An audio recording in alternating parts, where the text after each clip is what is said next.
bali ano na yun sila, 2 buwan insakto ngayong araw na ito. Alright mga kabugol, dahil 24 na ngayon, 24 December 24, mamayang alas 12 ay Pasko na. Hindi na tayo matutulog nito kasi Pasko na. So, ilan naghahanda, si Dede katapos na maligo, si Rich katapos maligo. Wala kaming handa ngayon mga kabugoy. Kapayas lang. Papaya.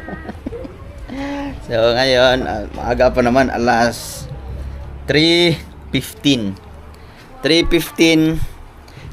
ng hapon. At si Ida naglilinis lang dito sa aming kwarto kasi medyo makalat. Ayan. At mamaya, dahil hindi kami naghanda, siguro baka maghanda si Ala sa New Year na. Kihanda na lang tayo kasi wala tayong panghanda. Ubos ang ating pera. Yan.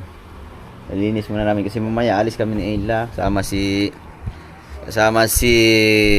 Ella, mga bata. Tapos si Mama, Nanay Sower, at saka si Biang Gulay. May pupuntahan kami mamaya. Gala-gala na naman kami kahit minsan-minsan lang. Once a year. Once in a blue moon. Once in a year na lang talaga. Kasi sa isang taon, maraming blue moon ata eh. Babawi na lang tayo next time. So ngayon, alis muna ako mga kabugoy. Pupuntahan ko lang muna yung aking mga alaga kasi alis kami ng maaga, kaya pupuntahan ko na lang ng maaga para maghahanda pa kasi liligo pa. Diyan muna kayo. At syempre, dahil Pasko si Richo, excited, nakabihis na. Rich, where are you going? Marunong ka ba magtali niyan? Ako ba? Di. Mahaba? Ayaw mo nang mahaba. Ano nang ginawa mo dito? Mamaya pa naman tayo alis. Excited ka?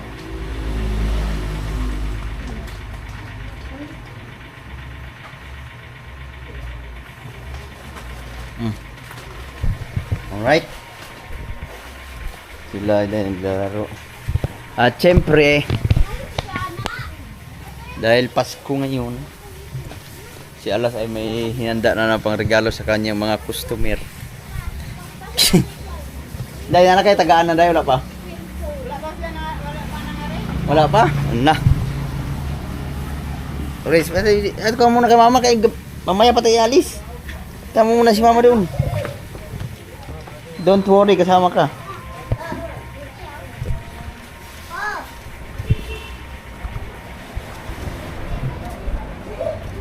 Oh, sa.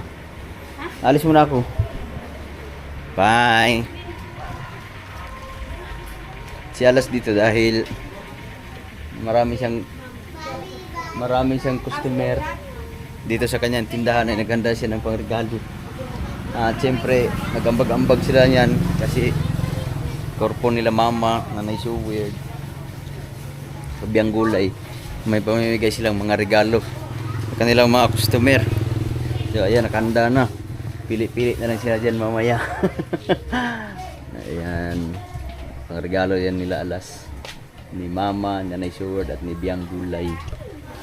Kahapon nila lang pinimili. Namili sila kahapon, nabot na sila ng gabi. So ngayon, alis muna tayo. Pupuntahan muna natin yung ating alaga doon sa bukid. Grabe, dire-diretso na ang ulan dito. Ilang araw na din. Hi. Dahil dire-diretso na ang ulan dito. Ilang araw. Siguro mag-iisang linggo na ang ulan, araw-araw. Kaya sobrang putik dito sa bukid.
naglagyan. Hey, grabe, sobrang putik. Oh. Kawawa naman ang ating rider. Si survivor, kawawa. Survive na survive sa bukid.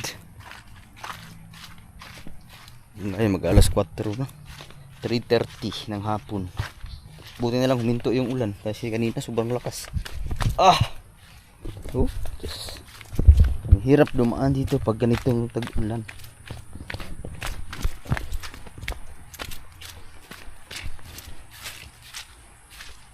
So ngayon, bali i-update ko lang kayo mga kabugoy kasi ano na ngayon? Bali pang 2 buwan. Sakto. Kasi kinuha namin yun ay 24 ng October 24, November 24, December 24, pang ano na siya, 2 buwan, 2 months old. Just, uy, basa, my goodness. Na,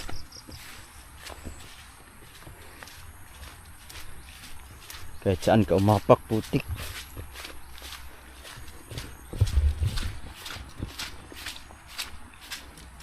Lah,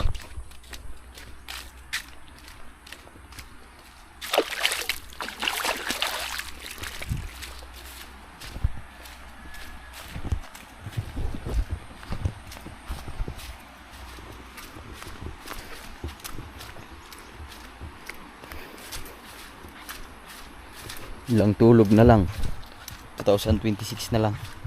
Ay, 2026 na. Saglit lang ang panahon, parang kabilis lumipas ng mga araw. Next year madadagdagan na naman ang ating edad, malapit na tayong tumanda.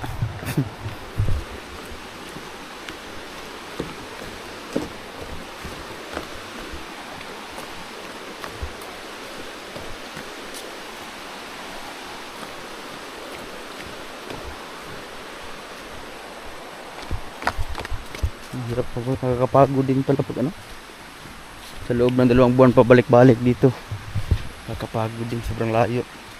Okay lang sana kung hindi maputik, pero pag diretso ang tag-ulan, yung ka maano, kasi layo ng lalakarin, saka hirap lumakad.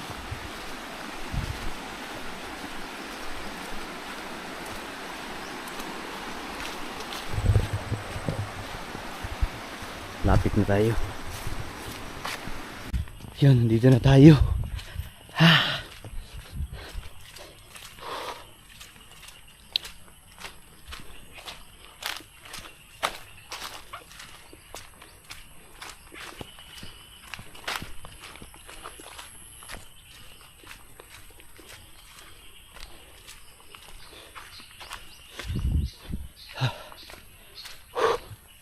Hingal.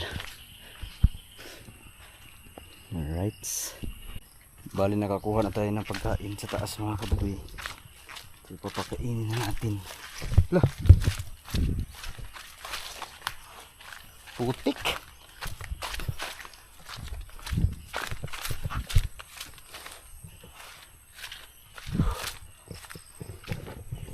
Uy, uunahin natin yung mga malalaki.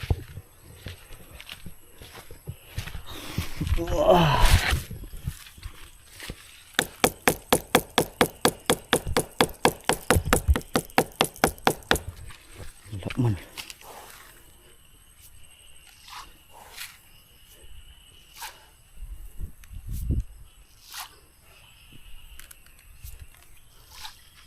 Mamaya pa yan lalabas pagka hindi yan sila lalabas pagka may tao dito sa taas eh. So ngayon i-update ko kayo kung gaano na sila kalaki in 2 months.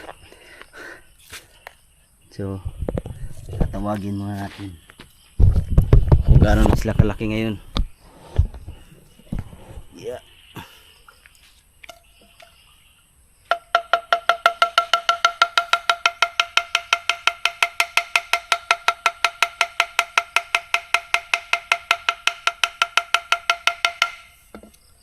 Alright. Ipapalit lang tayo ng tripod para mailapit natin ng maayos.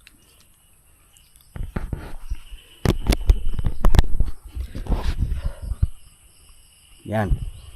So bali ganito na kalalaki ang kanilang kinakain. Dami na.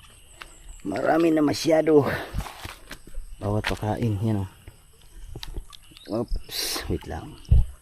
Papakita natin ang pakain. Kung gaano na sila kalaki.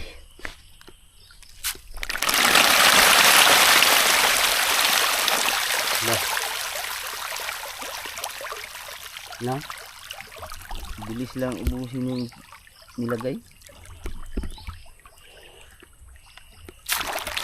Ganyan na sila kalaki within 2 months. Saktong 2 months na yan. Laki na yun.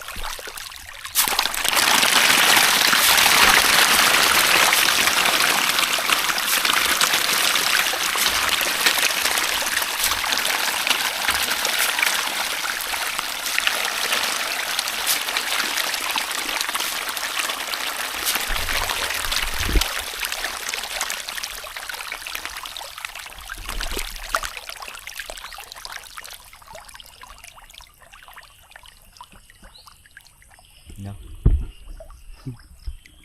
Lalaki.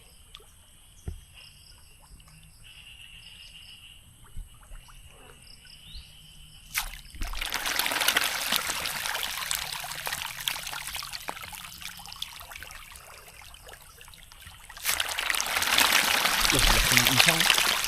Laki ng buwan.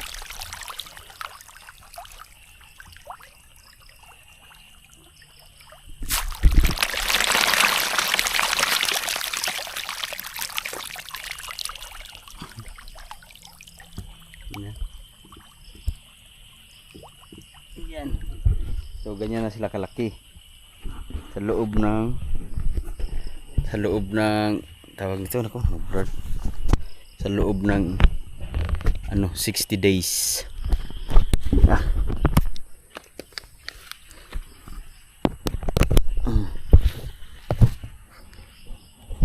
60 days old.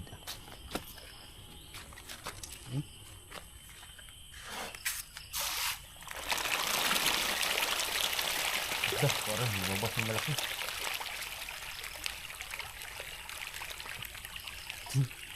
Hindi ko na-videohan yung pinakamalaki sa kanila lahat. Sa kanilang magkapatid. Lumabas yung pinakamalaki. Mamaya. Sana lalabas ulit yan.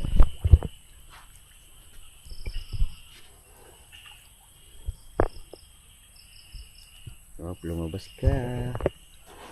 Daw?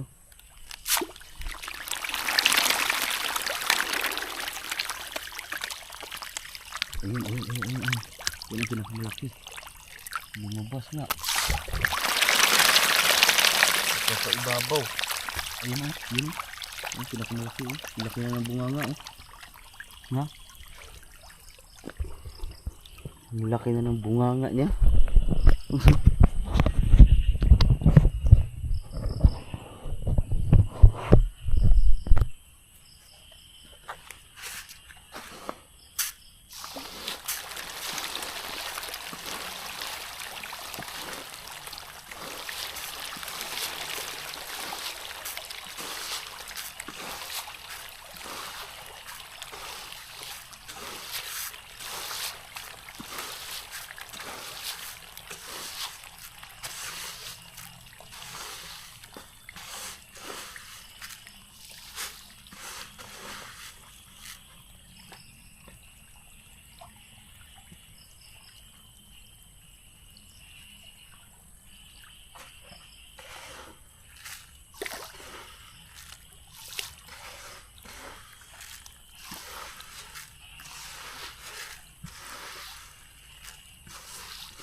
Ubos agad ang pagkain.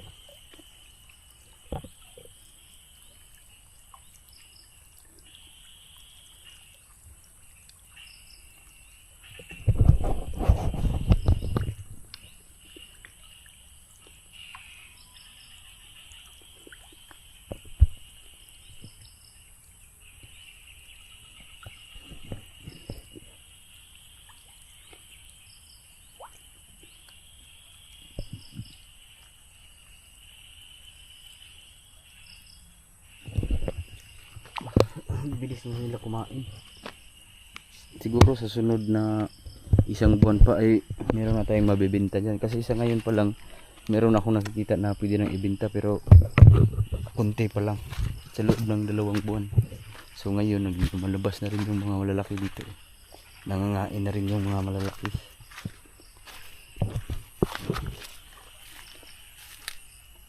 Yun ang malalaki.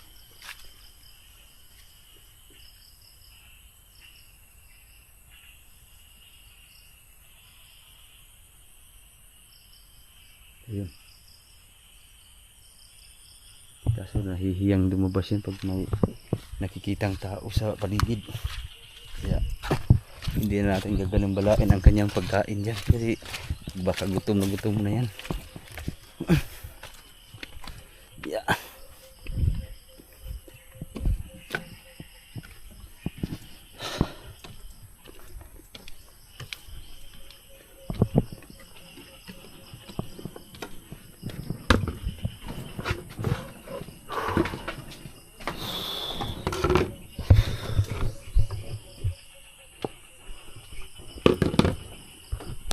Dahil maghahapon na, didilim na, alas 4 na, kailangan nating umuwi kasi anong tawag nito,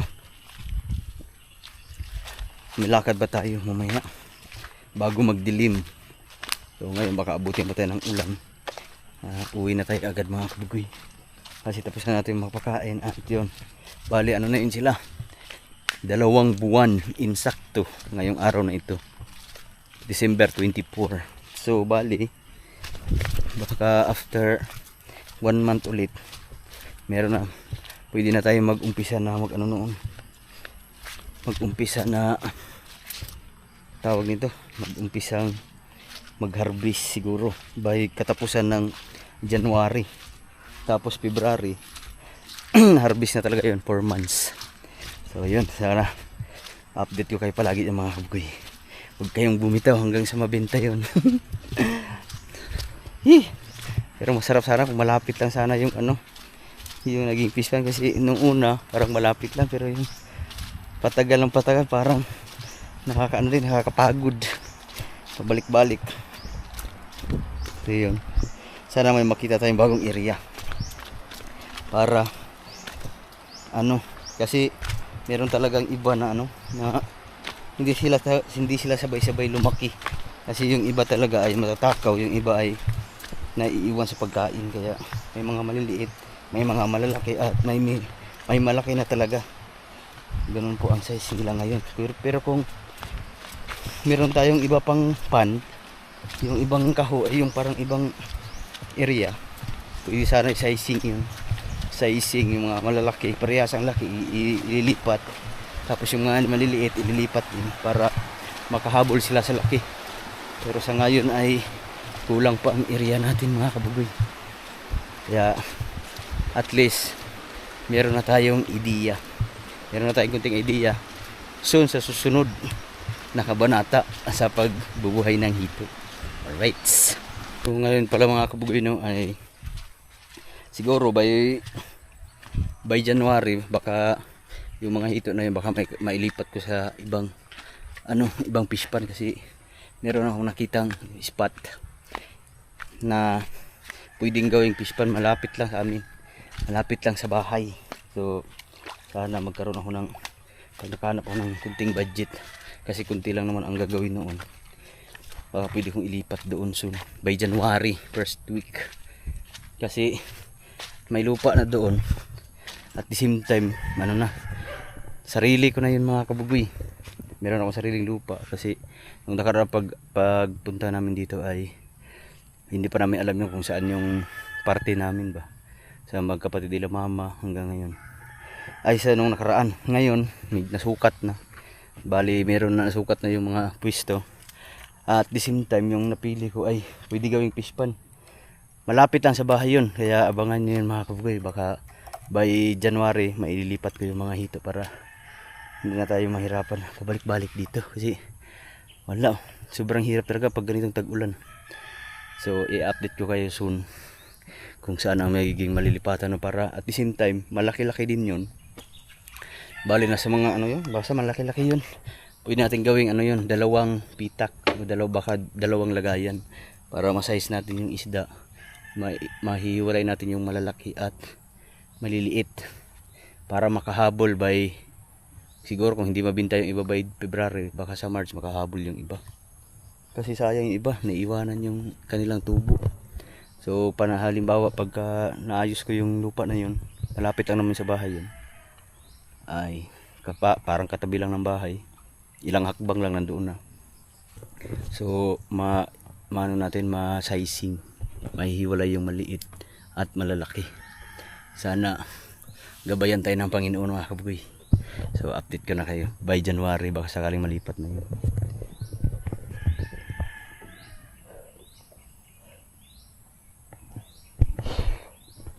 Right, so bali uuwi na tayo ng bahay. Titingnan natin kung ano ng update na naman doon.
Kakarating lang natin dito sa bahay, pero putik man. Grabing putik talaga. Kaya buhusan muna natin saglit.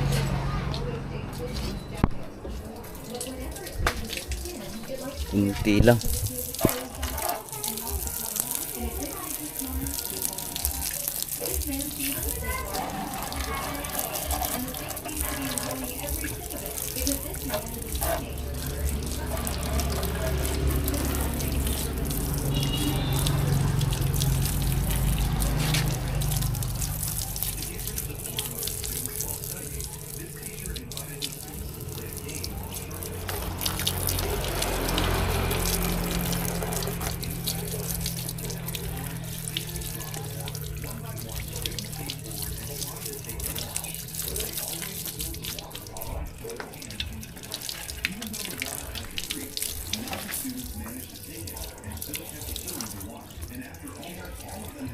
Wah.